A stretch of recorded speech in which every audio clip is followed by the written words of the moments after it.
Hoje com um convidado no nosso estúdio, o governador de Minas Gerais, Romeu Zema. Aliás, o aniversariante do dia, né, governador? Parabéns. Exatamente. Veio comemorar o aniversário com a gente aqui no Jornal Gente. Completando 56 anos hoje.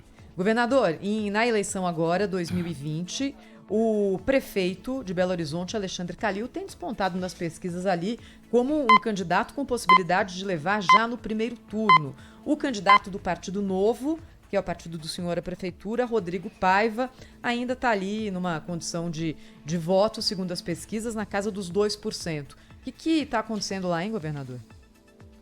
Bom, nós sabemos que todo mandatário acaba tendo uma facilidade muito grande pela visibilidade que ele tem. Então, se nós pegarmos uma estatística, um histórico, nós vamos ver que a chance de reeleição é muito maior do que a chance de uma eleição. A pessoa já está à frente da cidade, ou do estado, ou do país.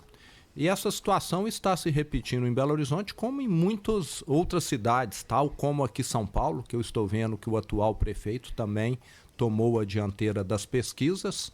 E é uma situação que pode mudar muito. Eu estava dizendo agora há pouco, ainda temos muitos indecisos. E a tomar por base a minha própria eleição, há 2 anos atrás, até o último momento eu me considerava que iria ficar em terceiro lugar. E acabamos, no dia da eleição, sendo o mais votado com uma boa margem de diferença com relação ao segundo. Então, eleição, da mesma forma que nós falamos lá em Minas Gerais, eleição e mineração, só se sabe depois da apuração. Então vamos aguardar, muita água vai rolar ainda por baixo da ponte. Deixa eu avisar que essa entrevista é retransmitida também agora em áudio e vídeo na capa do portal UOL. Cláudio Humberto tem mais pergunta para o governador, Cláudio? Então, eu tenho pergunta sobre a eleição municipal, mas eu gostaria antes de fazer uma outra pergunta ainda sobre o governo de Romeu Zema em Minas Gerais. Governador, o senhor chegou a ser acusado de fazer terrorismo nas contas das estatais, para impor a privatização, etc. e tal. A gente sabe como é difícil privatizar neste país, né?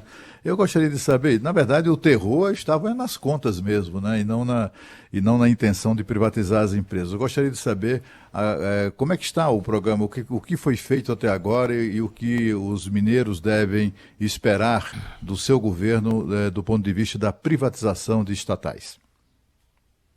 Cláudio, você que está em Brasília, tá fácil de você se deslocar até Unai. Está aí 150 quilômetros de Brasília. Eu visitei Unai ano passado e até hoje o problema perdura não só em Unai como no estado de Minas todo.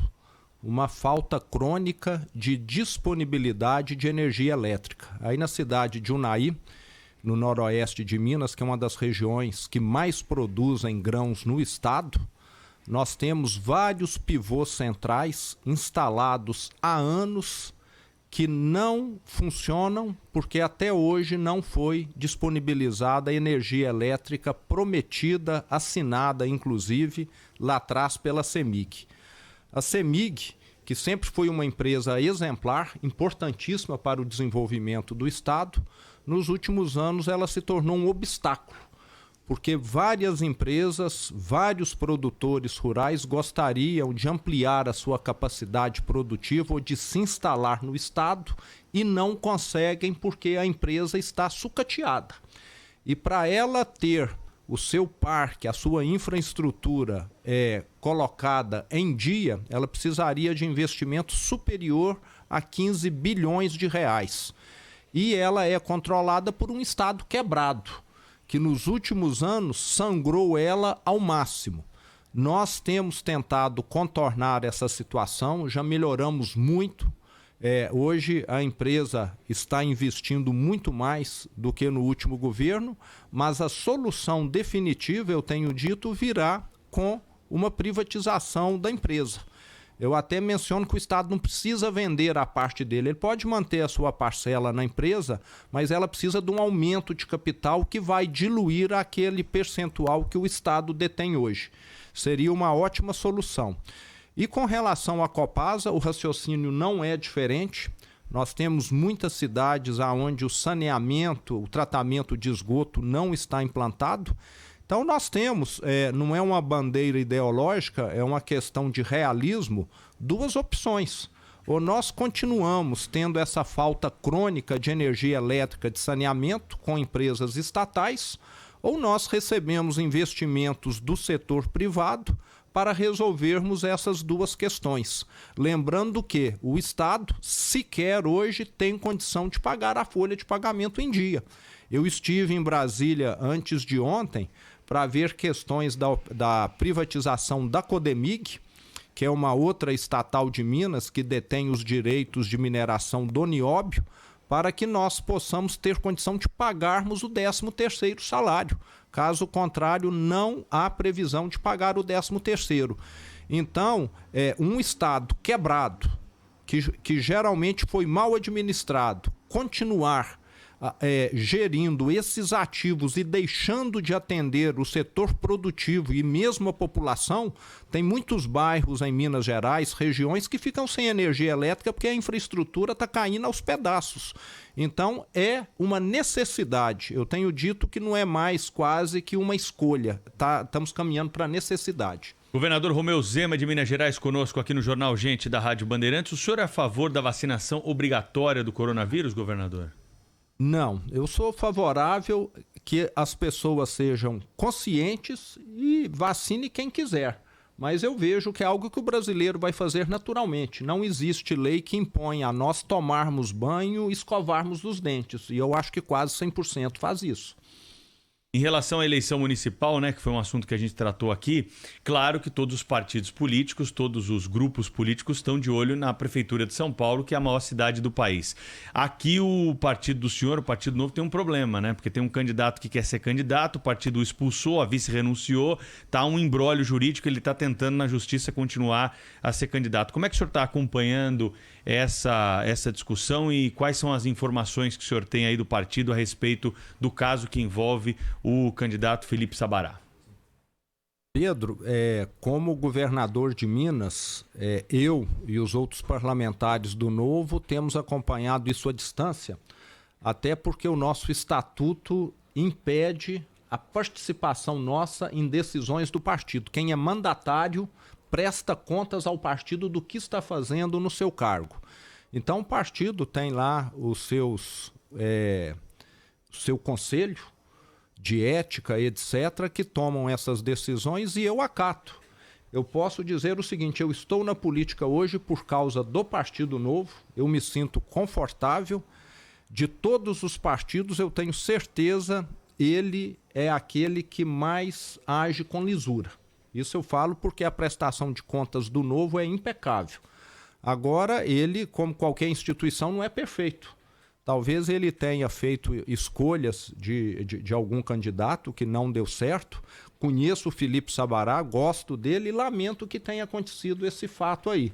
E espero que sirva de lição para que no futuro esse fato não ocorra novamente. É lamentável, eu fico muito triste de ver uma candidatura que podia ser promissora ter tido esse imbróglio aí. É igual nós falamos agora mesmo do presidente e do governador de São Paulo, me parece também que houve aí uma falta de comunicação, uma falta de boa vontade entre as partes.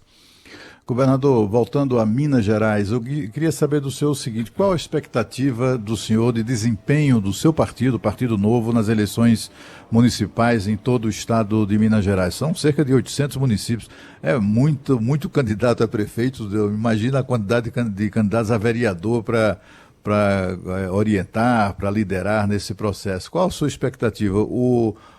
Quantos por cento, qual o percentual de prefeitos e vereadores que o Novo espera eleger este ano? Bom, Cláudio, a sua pergunta é muito pertinente.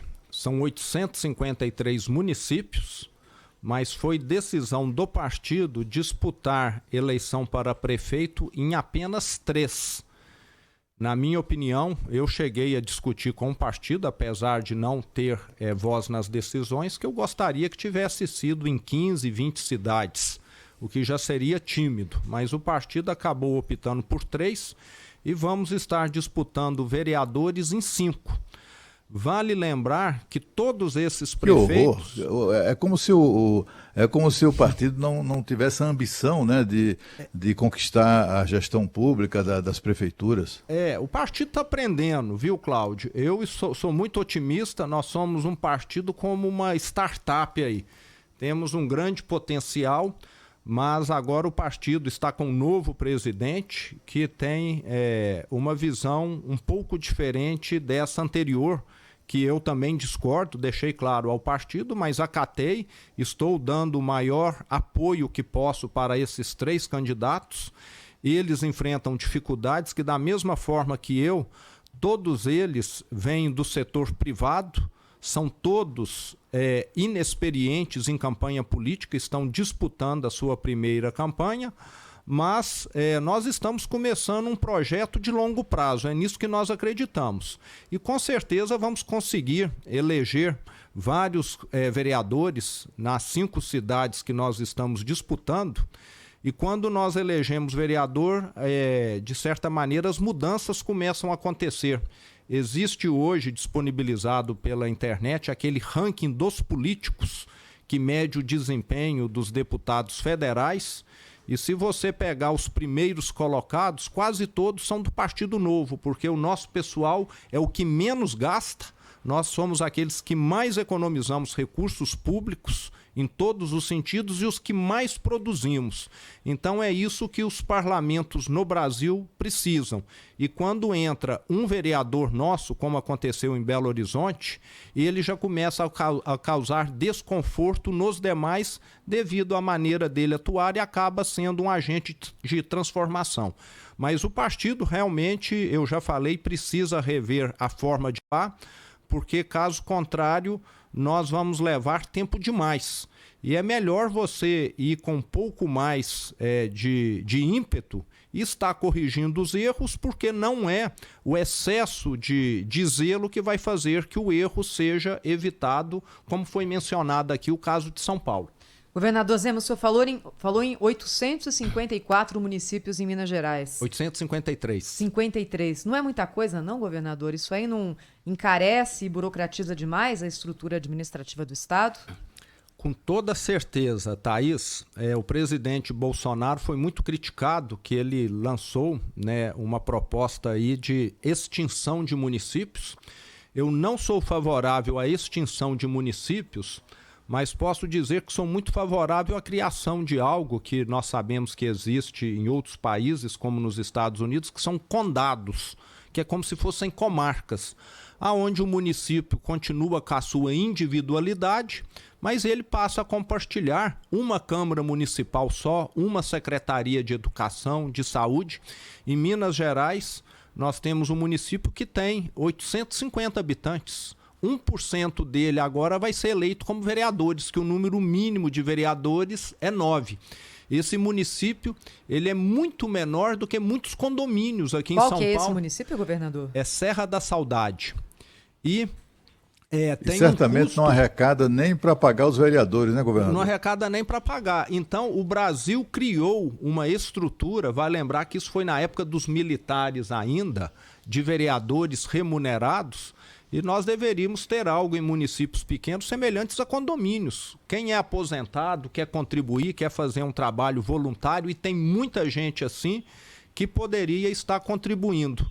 E não que se vê que são pessoas agindo um tanto quanto mercenárias, querendo ganhar uma eleição para ter ali um ganho, uma remuneração que não teria em outro lugar. Então, esse modelo de município, eu sou totalmente favorável à mudança, mas lembrando que nós não podemos mudar essa questão das raízes. A pessoa que nasce na cidadezinha tal, ela tem orgulho de falar que é daquela cidade, não é extinguir o município, mas consolidá-los de forma que você compartilhe custos e estrutura.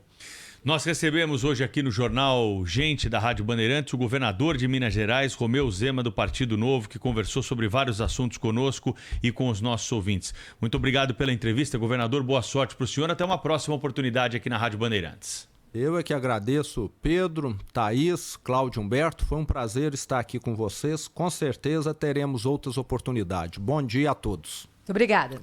Bom dia. Rede Bandeirantes de Rádio.